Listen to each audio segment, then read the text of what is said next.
Gibran dalam bahasa Arab manusia pintar, cari muka.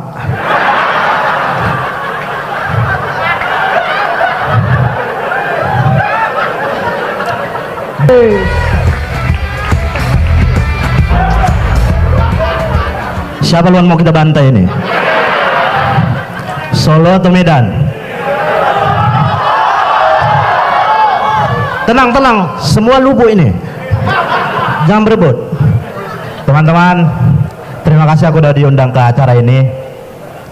Jujur, aku mau ngasih tahu temanya dulu sama kalian. Masa depan industri kreatif di tangan pemimpin muda. Kuulangi ya, masa depan industri kreatif di tangan pemimpin muda. Maksudku kenapa ditekankan pemimpin mudanya gitu? Seolah-olah sombong kali. Padahal tanpa Pak Jokowi orang ini dua nggak bisa mimpin.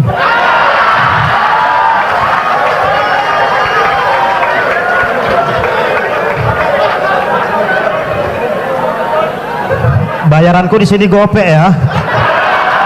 Nah, nanti sampaikan sama mamaku ya, wih. Maksudku tanpa Pak Jokowi orang ini dua abang-abang biasa, serius.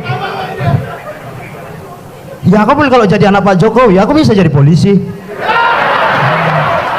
bisa ngechat cewek aku, halo dek mau nggak jadi bayangkarinya abang. Oke, kita mulai dari Pak Bobi, Wali Kota Medan. Angkat tangan Pak, kalau dipanggil angkat tangan. Kita ulangi ya, ini kita briefing ya.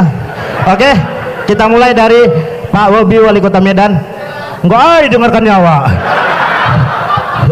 Pak, kalau aku bilang Pak Bobi, Wali Kota Medan, angkat tangan ya.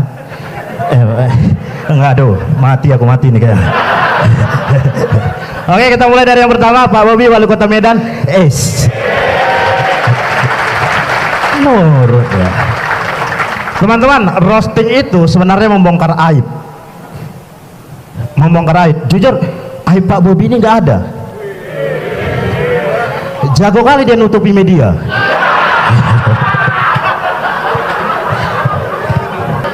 Gimana Pak, rocker kita?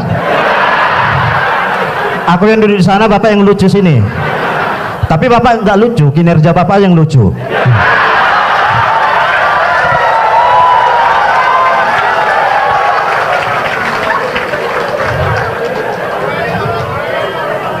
Oke. Udah loh, weh kalian ketawa keras aku jantungan. Udahlah, aku mudah ditandai orang. Mas Gibran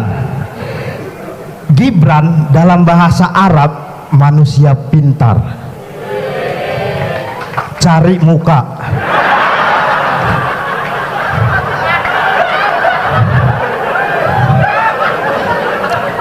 Jadi kita udah tahu tujuan dia dari Solo ke Medan itu ngapain teman-teman?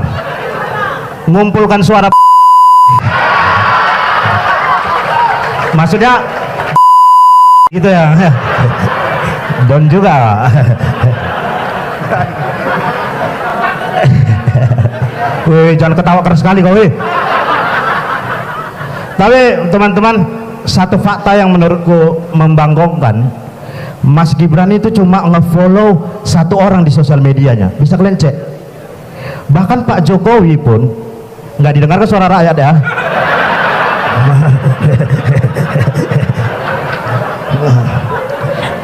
Bahkan Pak Jokowi pun nggak di-follow. Bahkan Pak Bobi pun nggak di-follow.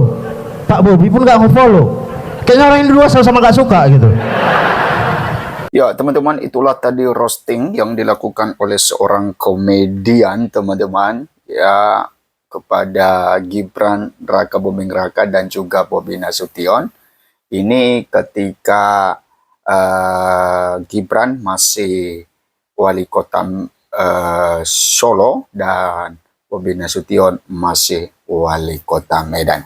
Dan memang teman-teman sangat berani sekali roasting yang dilakukan oleh komika ini teman-teman, karena kan pada saat itu kan Pak Jokowi lagi presiden dan jadi dia berani merosting anak presiden dan menantu presiden Ya, seperti itu. Memang satu ruangan itu heboh teman-teman, tapi ya merinding juga ya, keberanian ya, luar biasa keberanian dari komedian ini. Oke, teman-teman, kita beralih melihat bagaimana perkembangan dari perang Amerika Serikat Israel melawan Iran ya. Apa dampak buruknya bagi Indonesia, walaupun Indonesia belum ikut berperang dalam hal itu, tapi ada dampak buruknya bagi negara-negara luar dari Iran, Israel dan juga Amerika, ya termasuk Indonesia. Siap-siap dampak buruk perang Amerika Serikat dan Israel versus Iran terasa sampai Republik Indonesia atau RI. Perang antara Amerika Serikat dan Israel lawan Iran berdampak pada kenaikan biaya impor energi dan pangan hingga sektor pariwisata. Ketua Umum Asosiasi Pengusaha Indonesia APindo Sinta Wijaya Kamdani mengatakan risiko utama akibat konflik di kawasan Timur Tengah tidak hanya berasal dari sentimen pasar, tetapi juga dari potensi gangguan jalur energi dan perdagangan global, khususnya di kawasan Selat Hormuz. Apalagi jalur tersebut menjadi titik vital perdagangan energi dunia, di mana sekitar 20% minyak dunia melewati wilayah tersebut. Kekhawatiran pelaku usaha saat ini adalah meningkatnya risk premium harga minyak dan gas, serta kenaikan biaya logistik internasional, bahkan tanpa penutupan jalur secara fisik. Ketidakpastian saja sudah dapat mendorong lonjakan harga energi dan biaya logistik global, ujar Sinta kepada Detikcom Senin 9 Maret 2026. Menurutnya, teman-teman, sebagai negara importir minyak, tekanan tersebut berpotensi meningkatkan biaya produksi dan mempersempit ruang fiskal akibat harga energi global terkerek naik di atas asumsi anggaran pendapatan belanja negara APBN. Teman-teman, selain energi, APindo juga mencermati risiko rambatan terhadap inflasi pangan. Kenaikan harga energi akan berdampak pada biaya distribusi logistik dan transportasi komoditas pangan. Dalam kondisi tertentu, tekanan tersebut dapat mempercepat kenaikan harga bahan pokok, terutama jika dibarengi gangguan pasokan global atau pelemahan nilai tukar. Oleh karena itu, stabilitas pasokan dan distribusi pangan menjadi aspek krusial yang perlu dijaga jika dampak konflik meluas dan berkepanjangan, Ibu Sinta. Nah, kemudian teman-teman, defisit dan utang. Dari sisi fiskal, apabila harga energi bertahan tinggi, beban subsidi dan kompensasi energi berpotensi meningkat. Sinta menilai penting bagi pemerintah untuk mengelola risiko ini secara hati-hati agar tidak menimbulkan tekanan berlebihan terhadap defisit dan pembiayaan utang negara. Pengelolaan utang yang disiplin menjadi rasio defisit dalam koridor yang kredibel, serta memastikan belanja negara tetap tepat sasaran menjadi faktor penting untuk menjaga kepercayaan pasar. Di sisi eksternal, dinamika risk of global dapat meningkatkan volatilitas nilai tukar. Pelemahan rupiah akan memperbesar biaya impor energi dan pangan, sehingga koordinasi kebijakan moneter dan fiskal perlu diperkuat untuk menjaga stabilitas makroekonomi. Dampak terhadap sektor usaha sendiri akan beragam. Industri yang memiliki ketergantungan tinggi pada energi dan logistik internasional akan merasakan tekanan langsung jelasnya. Teman-teman, tak hanya itu. Sektor padat karya juga menjadi salah satu yang paling rentan, sebab margin yang tipis dan sensitivitas tinggi terhadap biaya distribusi, bahkan baku impor serta permintaan ekspor yang terganggu. Walaupun hubungan dagang langsung Indonesia dengan Iran dan Israel relatif terbatas, Sinta menyebut efek tidak langsung melalui harga energi global. Disrupsi perdagangan internasional, inflasi pangan, nilai tukar, dan sentimen pasar keuangan menjadi faktor yang jauh lebih relevan bagi dunia usaha nasional. Teman-teman, dalam jangka pendek, pelaku usaha saat ini fokus pada langkah-langkah mitigasi risiko yang bersifat realistis dan adaptif. Pertama, melalui penyesuaian struktur biaya, produksi, dan distribusi. Yang kedua adalah peningkatan efisiensi operasional. Ketiga adalah penerapan manajemen risiko yang lebih disiplin, termasuk pengelolaan exposure falas. Yang keempat adalah diversifikasi sumber pasokan hingga pemanfaatan instrumen lindung nilai atau natural hedging yang tersedia.